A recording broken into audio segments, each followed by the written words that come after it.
Hi po, bumalik po ako uli. Nandito ako sa kitchen. Nakumpita pa itong mga gamit ko. Hindi ko pa naligpit pero gusto kong maklaro lahat ng bagay-bagay tungkol dito sa Social Amelioration Program.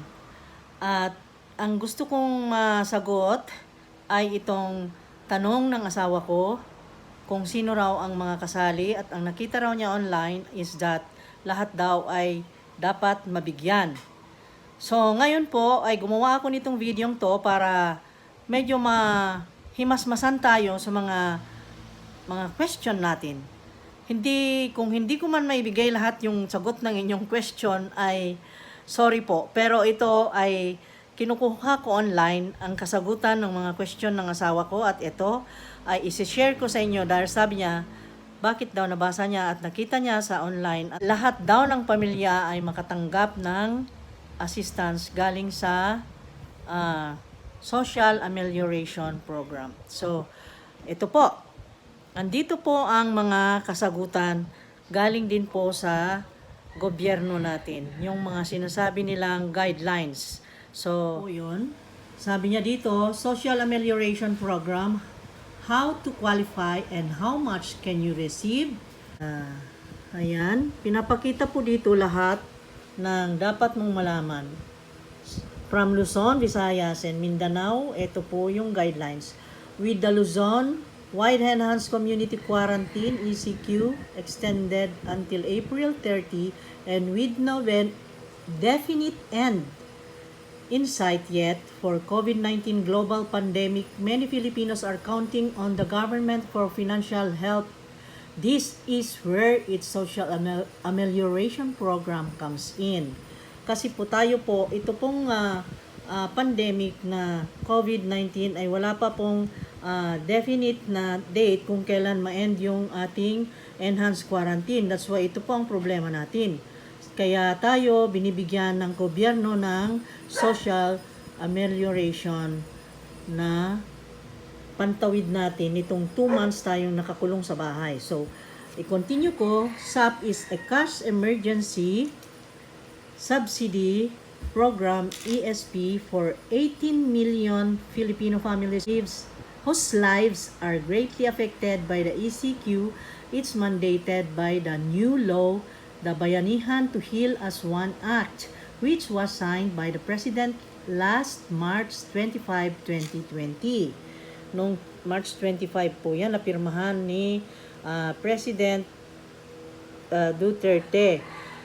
The program is headed by the Department of Social Welfare and Development in cooperation with the Department of Labor and Employment, DOLE, Department of Trade and Industry, DTI, Department of Agriculture, DA, Department of Finance, DOF, Department of Budget and Management, DBM, and Department of the Interior and Local Government, DILG.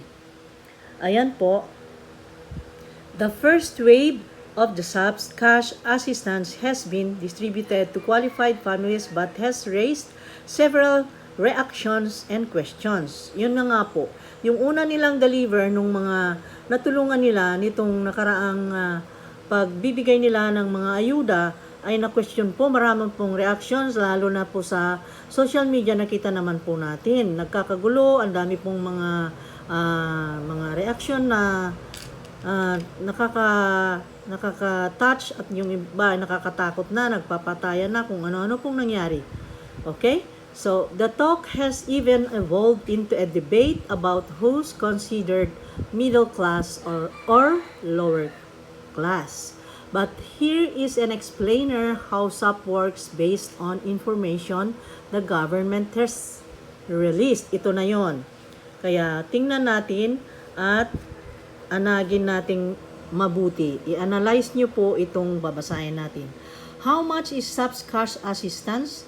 The Joint Memorandum Circular No. 1 Series 2020, signed by the implementing departments, states that each qualified family has received at least 5,000 up to 8,000 per month.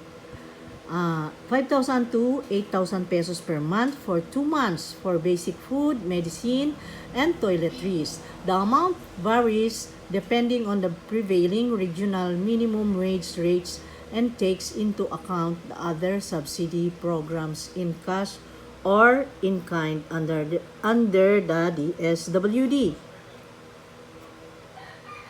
For example, in the National Capital Region, doon po sa Luzon, the highest amount a family can receive is 8,000. In the Cordillera Administrative Region, CAR, it's 5,000. It is 5,000 pesos. Qualified families in Calabar Zone or Region 7 can receive as high as 6,500. In Region 5 or the Bicol region, the highest amount a household can get is 5,000. Hindi po pare-parehas ang amount. Tapos, ito po dito, note that SAP is given on a per family or household basis, not individually. Yun nga po, per family po, hindi po tigisa ng mga tao. Hindi para sa bawat tao, kundi sa bawat family.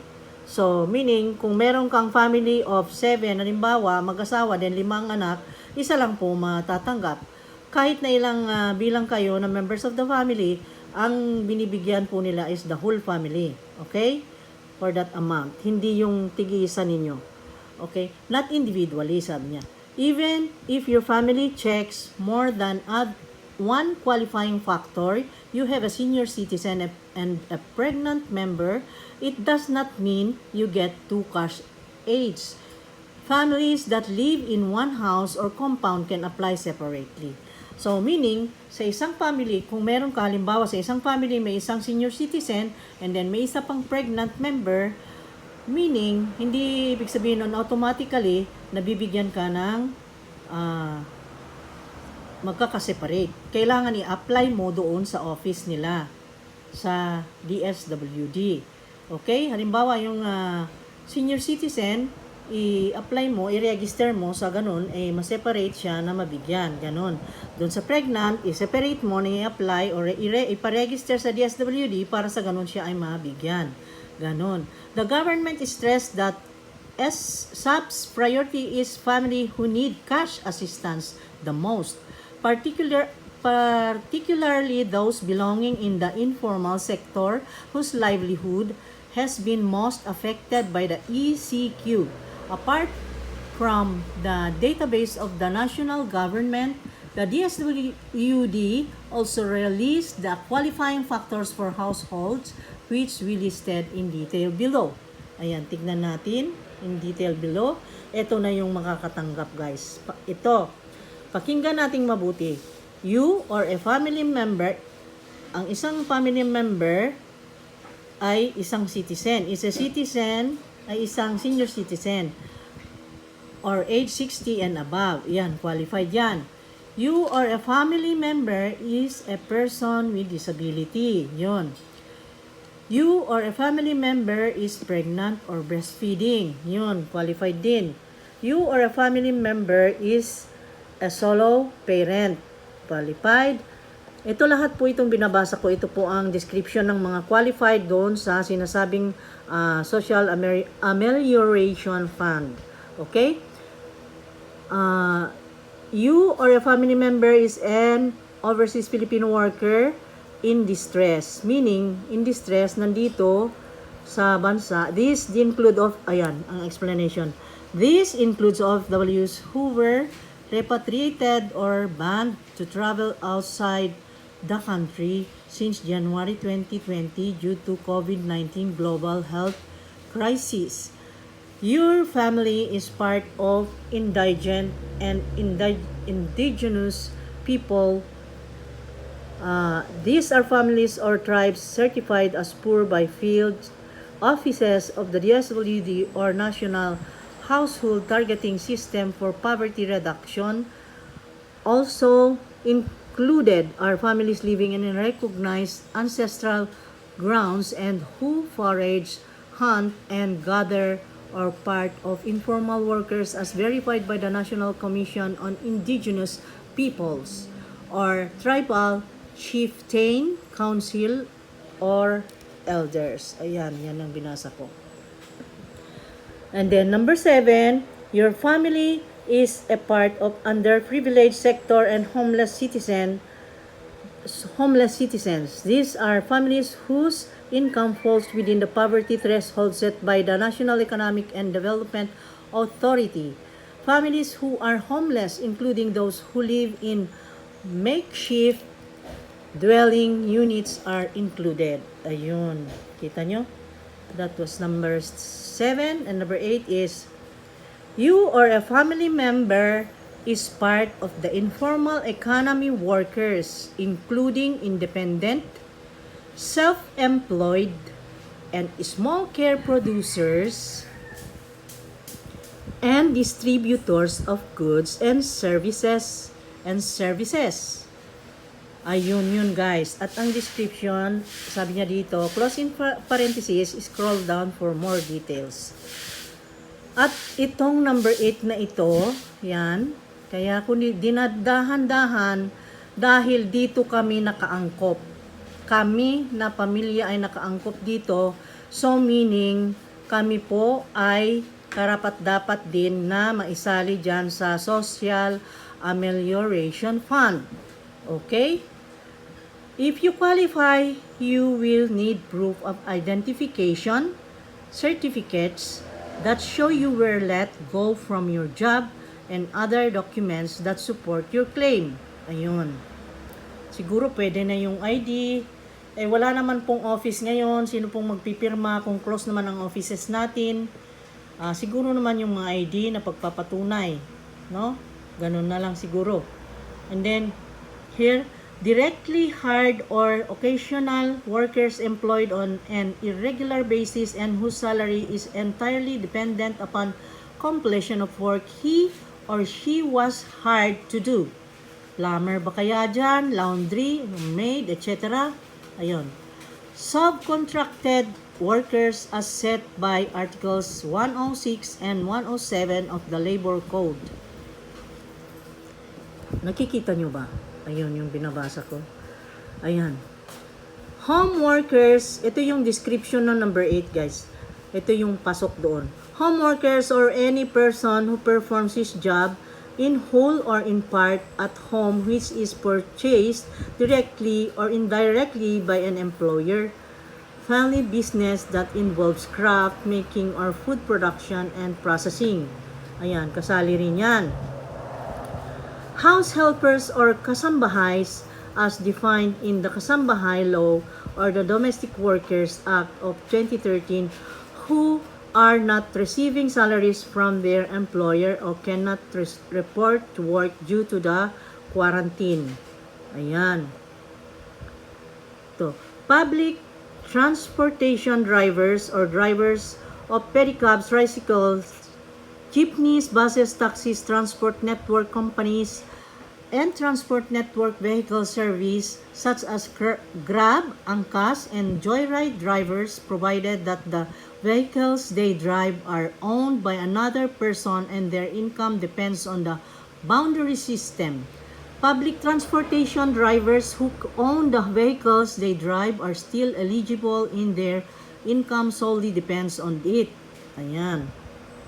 Kasali rin yung mga drivers na yan, mga sikat, mga balabal. Siguro, no? Okay, micro-entrepreneurs, producers, and distributors who operate independent, small-scale enterprises, distributors of goods and services, or enterprises with an asset land size or less than 100,000 pesos, owners of sari-sari stores. Yan, qualified din. Uy, ano ba yun? Okay. Itong sumunod ay family enterprise owners operating or managing small businesses such as retail, food production, vending, including but not limited to carinderia owners, fruit and vegetable vendors, street vendors, etc. Sub-minimum wage owners are any person who earns below minimum wage salaries and is the sole income earner of the family. Farmers, fishermen, and farm workers or persons engaged in agriculture and fisheries-related businesses farm services, and secondary processing whose monthly income falls under the poverty line, employees affected by the no work, no pay policy or cannot report to work due to the quarantine who are not covered by the DOLE's COVID-19 Adjustment Measure Program. Ayan. Families under the DSWD's Pantawid Pamilyang Pilipino Program for Peace. Ito na yon. Families under the DSWD's Pantawid Pamilyang Pilipino Program for Peace are automatically qualified and are priority beneficiaries of SAP for Peace provides conditional cash transfer to poor households to improve the health, nutrition, and education aspect. The eligible for Peace beneficiaries are within SAP qualifications. These are farmers, fisherfolk, homeless families, indigenous people, those in the informal sector, those in geographically isolated areas, and those in areas with no electricity. Families included in the 4Ps go through a yearly revalidation process by the DSWD. Ayan guys, sila ang priority. How to apply for SAP? Apart from the database of the DSWD and other implementing agencies, the local government units will also submit their list of families in need of cash assistance due to the prolonged ECQ. To build their list, the LGUs through the barangays will distribute social amelioration cards for each family. Each household head should fill it up properly.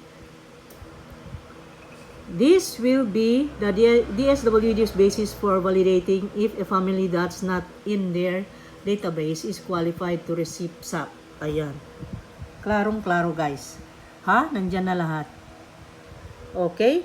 Ito pa. Check your local barangay or municipality city for announcements as to which families were approved to receive SAP and when or how it will be distributed. The DSWD posts the schedules of cash aid when it is turned over to LGUs for distribution. Ayun. What to do if you don't qualify for SAP? Ayan, iba na namang usapin yan. Anong gagawin? Ayan, mahaba pa yan guys. Para dun sa ginawa ko ay para lang masagot yung tinatanong ng asawa ko at sinabi niya na nag-expect siya na kasama raw lahat. Wala raw pili-pili. Ay kaya po ito ginawan ko ng video para clear po sa ating lahat.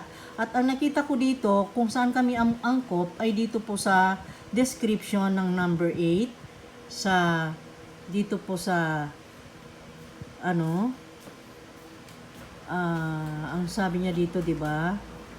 The qualifying factors for households which we listed in detail below. Kanya binasa ko po lahat-lahat, dito kami naangkop. Ito, you or a family member is part of the informal economy workers. Kasi po kami ay yang sa pagka-realtor, ahente ay hindi po permanente yung kita. Lalong-lalo na po ngayon, hindi tayo makapag-site, anong pangalan nito? Mga site trips, halimbawa merong tumawag sa iyo at gustong tingnan yung pinopost mo ng mga properties or yung anong mga paninda mo online, ay hindi ka makalabas, hindi mo mai-continue, hindi may pulso ngayon ang business because of this quarantine. So, nandito lang tayo sa bahay, kami rin, ay nandito tayong lahat, pare-pareho tayong walang trabaho, wala pa tayong kita. Kaya sa tingin ko, ay qualified nga naman kami. Ayan. At sabi niya, you or a family member is part of the informal economy workers, including independent, self-employed, and small-scale producers and distributors of goods and services. Eto na yon, number 8 po kami.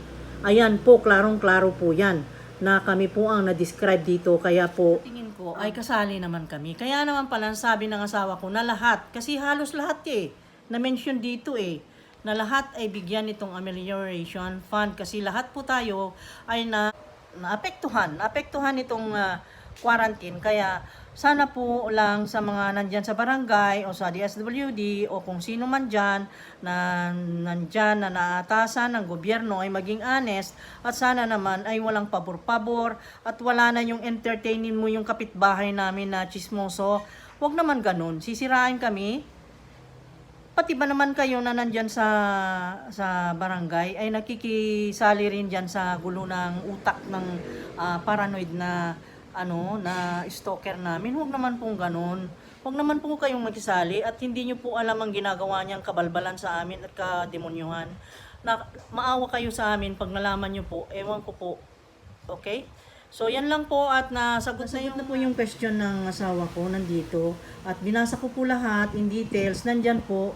At yun nga pong sinabi ko, maging mapagmatsyag at kailangan natin makialam at kailangan natin ambag. At yung mga iba dyan, marami ring nagre-reklamo online na bakit daw hindi sila sinasali. Ito po ang kasagutan. Kung kasali kayo dito sa mga nakalista dito na qualifications ng dapat tumanggap ng assistance from the government, ay makinig kayo. Okay? So, thank you so much sa pakikinig. Sana naman ay nakatulong at nakapagbigay ng makahimasmas sa mga isipan ng iba dyan na nagtatanong, maraming katanungan tungkol po dito na na-discriminate, na katulad po namin, matagal na nadi-discriminate. Ay, masama po sa feeling, wala pong amount of money na makabayad doon sa sama ng loob. Para kang nabubuli lagi. Naranasan nyo na ba yun? Abe, swerte nyo kung hindi. Pero ako ay sinawawalan, pinagpe-pray ko na lang, kaya nakukuha ko pang ngumiti at maging masaya. At ginagawa ko na lang yung mga hobbies ko para maging masaya, idina-divert ko na lang doon ang mga panahon ko para sa ganun. Hindi ako makapag-isip dito sa mga kademonyuhan ng mundo, lalong-lalo pag pag-usapan ang kwarta. Okay? So, thank you so much. Sana naman ay ito ay ma-appreciate nyo at sana ay makatulong konti sa mga nag-iisip-isip dyan kung ano-anong mga question. Okay? Thank you so much. Subscribe na at marami ka pang mapapanood dito sa channel ko. Smile pa rin tayo kahit papano, kahit mayroon ditong COVID-19 na ganito na sinusubok masyado ang ang pasensya natin. So, mag-pray tayo lagi-lagi. More prayers pa. At ang God ang gagawa ng paraan. God, the great provider, will come and rescue all of us. Talaga. Bakit ganun pa nag-e-end ang video ko? Naggagaralgal at gusto kong maiyak. Sige, thank you po. Thank you so much. Love you guys.